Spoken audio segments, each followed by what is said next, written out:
Hey folks, and welcome to iWizard. So today I'm going to be reviewing this Andrew Klavan novel, When Christmas Comes. Is it worth the read? Let's find out.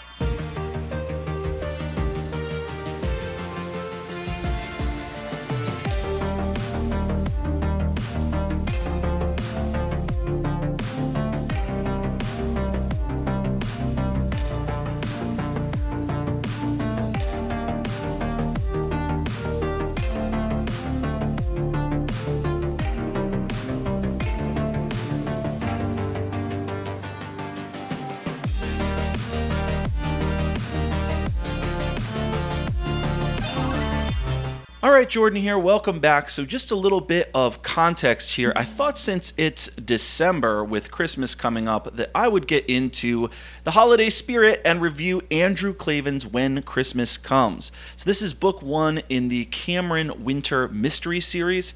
I have the second one here, A Strange Habit of Mind. And this is the third one that just came out, The House of Love and Death. So I've been wanting to read one of Andrew Klavan's novels for a while now. Klavan started out, if you didn't know, working in Hollywood as a screenwriter. He wrote A Shock to the System, starring Michael Caine, True Crime, starring Clint Eastwood. I believe he also wrote Don't Say a Word, starring Michael Douglas. Anyways, so Klavan is kind of a man of letters. He's written a bunch of mystery and thriller and crime novels. He's won 2 Edgar Awards. Stephen King called him the most original novelist of crime and suspense since Cornell Woolrich. And Dean Koontz calls this a work of substance and a true delight. His books have been praised by a ton of other really respected novelists, so I decided it's time to finally give this guy's novels a shot. He also does a weekly podcast for the Daily Wire that I listen to, which is very good.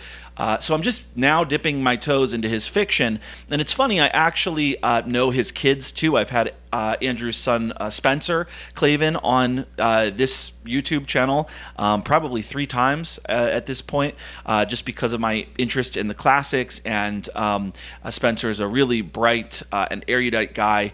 And also I've had his daughter on the channel. His daughter's name is Faith Moore, and she's actually coming on the channel again to talk about her new book this December.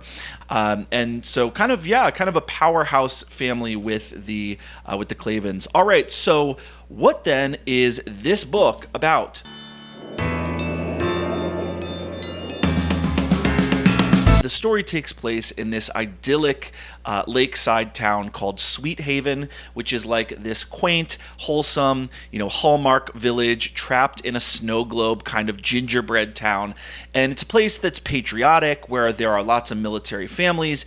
And so basically the scandal is that you have this young librarian at the local elementary school, and her name is Jennifer Dean. She's been brutally murdered. Jennifer's boyfriend, Travis Blake, is a third-generation Army Ranger who was awarded the Silver Star for bravery in Afghanistan, and he's a beloved son of his community of Sweet Haven. And it turns out that, shockingly, he is the one who supposedly murdered Jennifer, which shocks everyone in the town. He murdered her out of jealousy and paranoia because he basically suspected that she was cheating on him, or at the very least she had a secret life that she wouldn't tell him about her past. She was very secretive, and he saw something suspicious one day, and so he snapped, and apparently the story was that he murdered her. And we know this because he confessed. There is footage of him carrying what looks to be a body rolled up in a rug, bringing it to the lake to dump. There are witnesses who corroborated his guilt, and so this should be an open and shut case, right?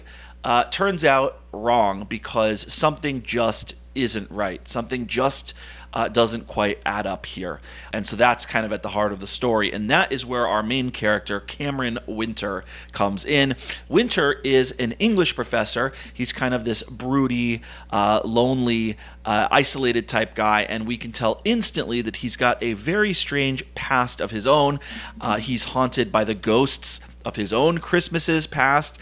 We learn that he's killed people and that he's not just a professor, he is also someone who helps the police solve these violent crimes. And on top of that, he's got what he calls a strange habit of mind, which he apparently uses to solve murders. We don't really know what this strange habit of mind is at first, but we know that he has some unique, maybe supernatural ability to get to the bottom of these crimes. Speaking of strange habit of mind, that's the title of the second book. And it seems like he has the ability to figure these things out once he comes into contact with the victims and their families and the stuff they've left behind. He's able to see kind of into the heart of the crimes that have taken place. He's got some, I don't know, some ability to see into the life of things. So one day he meets up with his former lover, this woman, Victoria, and she asks our protagonist to prove that her client, the military guy, Travis Blake, is innocent. She knows there's something fishy, and there really is something fishy going on, and she says, I need your help, Cameron, to solve the crime. Meanwhile, Cameron is dealing with Yuletide memories of his own, and so the past ends up getting intertwined with this whole murder investigation, and basically through processing his past and using his gifts, he starts to put together what's actually going on in this sweet little town. He starts unraveling this small town mystery, and so there's elements of police procedural and thriller and horror and mystery, as I said, and all of that with lots of layers and twists. And so I will leave it there because I don't actually want to spoil anything else for you, but a very exciting plot there.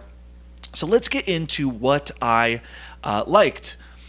So I really didn't know what to expect picking up one of Andrew Klavan's fiction books. I have read two of his nonfiction books, one of which was this one about the Romantic poets, but I was definitely pleasantly surprised. One thing I liked is that this book is very much written in the tradition of these sort of old-fashioned Christmas ghost stories, right, going all the way back to the Romantic period. So it's got elements of like a Victorian Christmas ghost story, but it's also got a very modern feel to it as well. There's an actual ghost story in this book that intertwines with the whole investigation in a way that's pretty neat. Travis Blake, the murder suspect, is very much a mysterious figure himself. He lives in a Gothic mansion.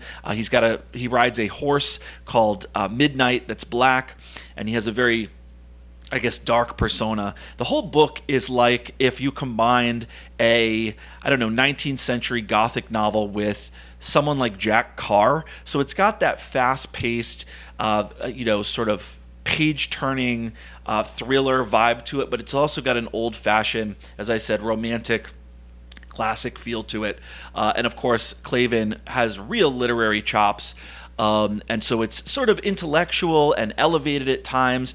The book is suffused with a real literary touch and definitely, as I said, an air of romanticism. There are definite Wordsworth, Coleridge, Byron, Mary Shelley vibes underneath the sort of mass market appeal of this book, which is unusual for one of these detective thriller mystery novels. Another thing I enjoyed is the fact that this book is really a slim volume. It's a breezy read, but there's also meat on the bones. There's a lot of layers here to the story. It's kind of a story within a story within a story, as Winter's therapist says in chapter 8. One of these storylines takes place in the present as Cameron Winter is putting the pieces of this mystery together.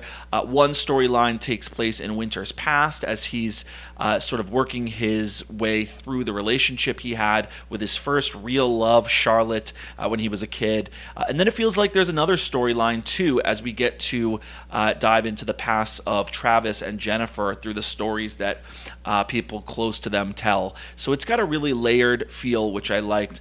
Probably my favorite part of the book was the main character's backstory and, again, his unrequited love with Charlotte. And then actually my favorite scene is probably part of that too, where Winter goes to see her in college. And I won't tell you what's going on, but I will just say that Klavan just has this masterful ability at making these ordinary, mundane scenes really sort of, he's able to make them dramatic and creepy, and he's able to tap into fables and myths and things like that in a way that not a lot of authors can do. There's some cool stuff in here related to dreams and fantasies and William Blake and psychomachia, how the characters in our dreams represent aspects of the dreamer's psyche and personality and inner conflicts and stuff like that. So all of that was very cool in my estimation.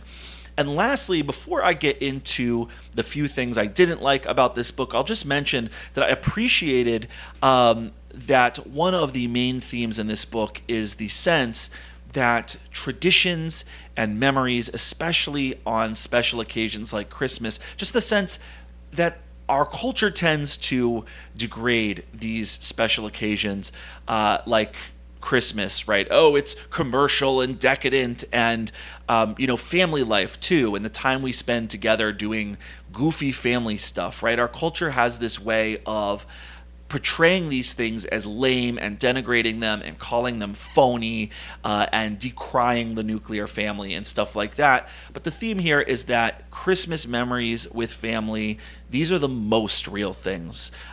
Bourgeois family life isn't phony. It's everything there is, and it's the realest thing that you've ever experienced, and you're taking it for granted when you denigrate those things, because they are in fact the realest part of your life. And here is a quote I liked. I thought I would read this to you. I forget what chapter this is from. It's funny, Cameron Winters says, when you're young, you always want things to change. You want to grow up. You want to go new places, do new things. But in the end, it's the things like Christmas, the things that are always the same, that you end up loving the most. So overall, a very good, enjoyable read for me. I would give this book a 4 out of 5. It was fun. It was a thought-provoking read. I was not disappointed, and I fully intend to continue the series on to the next book. So finally, just a couple of things I didn't like. There isn't much here, but I'll just say that there were some things I would have improved if I could have. So this book had an excellent ending, big twist, really, I guess, unpredictable and unexpected. At least for me it was. I'll be amazed if you can predict the ending. I loved the whole theme there at the end too of man, woman, and child, and how this most basic fundamental unit of society, we take it for granted, but it really is the most important thing. It's the great archetype, and really when it comes down to it, everything important in life is encapsulated within that family unit. But I really thought the ending, despite how good it was kind of rushed. So this is one of those rare books that I think should actually have been a bit longer than it was. With a book like Presumed Innocent by Scott Turow, you really have a powerful ending, but it's not rushed.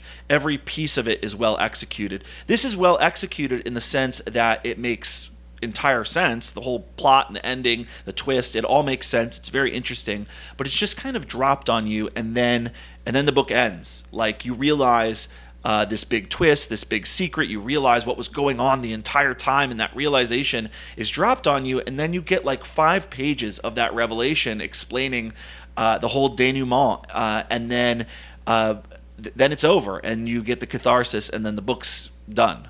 So I found myself wanting more explanation, more sort of milking that surprise at the end for everything that it's worth. It's almost like when you go see a prize fighter, and he's just an amazing fighter, and he knocks out the other guy in the 3rd round, and you're sitting there and you're like, well, I'm glad my guy won. It was great that it ended that way, but I wanted to see this guy fight, right? And what do I do now? So I guess these are kind of good problems to have if you want the book to be longer than it actually is. But I just wanted to see more juice squeezed out of that orange. So if you're going to come up with an awesome ending like this one has, I really want you to spend the time untangling that ball of stream, and I am mixing metaphors, I know. And then one more thing I'll just say lastly, and I think this has also to do with the length of the book as well. I wish the author had given us more time to spend with the main character, Cameron Winter. I found the guy to be interesting, maybe a little too studly and sort of action hero-ish for someone who's supposed to be an English teacher who investigates crimes, and he's lecturing people about Psychomachia and William Blake. But overall, I did like him, and I did find him fascinating. But the most we got of him was a lengthy story about his past when he was much younger. I felt like I really got to know the younger Cameron Winter, but not so much the older Cameron Winter. The older Cameron Winter, I mean, we're with him, but his eye is kind of on the case, and there's not much inner life and internal focalization, not as much as I tend to like, at least. So, all right, so overall, awesome book. I gotta stop there. Follow us on Facebook, Goodreads, Instagram, and feel free to tip your starving booktuber on Patreon. And until next time, happy reading.